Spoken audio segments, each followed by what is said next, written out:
అందరికీ నమస్కారం. శ్రీ శ్రీ శ్రీ ఆచార్య ప్రబోధానంద యోగీశ్వరుల వారికి జగద్గురు అయినటువంటి శ్రీకృష్ణ పరమాత్మకు నమస్కరించుకుంటూ పురుషోత్తమ ప్రాప్తి యోగము అనే అధ్యాయంలో 4వ శ్లోకము గురించి తెలుసుకుందాము.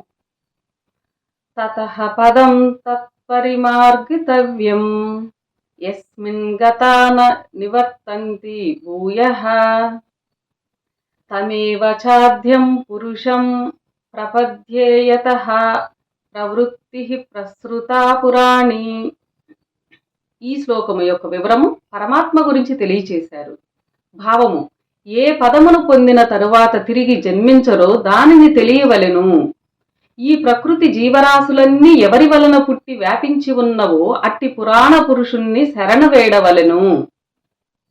వివరము: శరీరమందున్న అశ్వత్థ వృక్షమును నశింపజేసిన తరువాత, అంటే అశ్వత్థ వృక్షము అంటే మనం నిన్న ముందు శ్లోకంలో తెలుసుకున్నట్టు అశ్వత్థ వృక్షము అంటే మానవ శరీరమే. ఆ శరీరములో ఉన్న గుణ విషయములు లేకుండా చేసుకుని నశింపచేసిన తరువాత అందులో గల జీవాత్మ ఎక్కడికి పోవునో తెలుసుకోవలెను.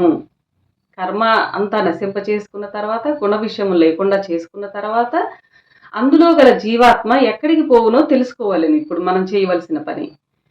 జీవాత్మ వృక్షమును వదిలిన తరువాత తిరిగి పుట్టని పరమాత్మ స్థానమును అలంకరించి పరమాత్మగా మారిపోవును.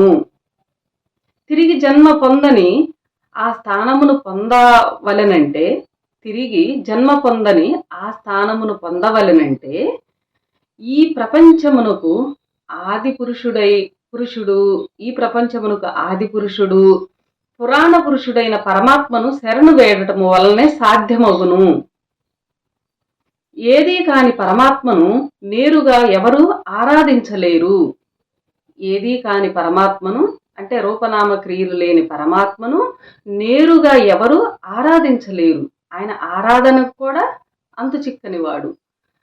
కావున మొదట జీవాత్మకు పరమాత్మకు మధ్యవర్తి అయిన ఆత్మను పూజించవలసిందే. అంటే జీవుడికి పరమాత్మకి మధ్యన ఉన్న ఆత్మను పూజించవలసిందే. ఆత్మను తెలుసుకున్న తర్వాతే పరమాత్మను తెలుసుకోవాలి, పరమాత్మ తెలియబడతాడు అని ఈ శ్లోకం యొక్క వివరము.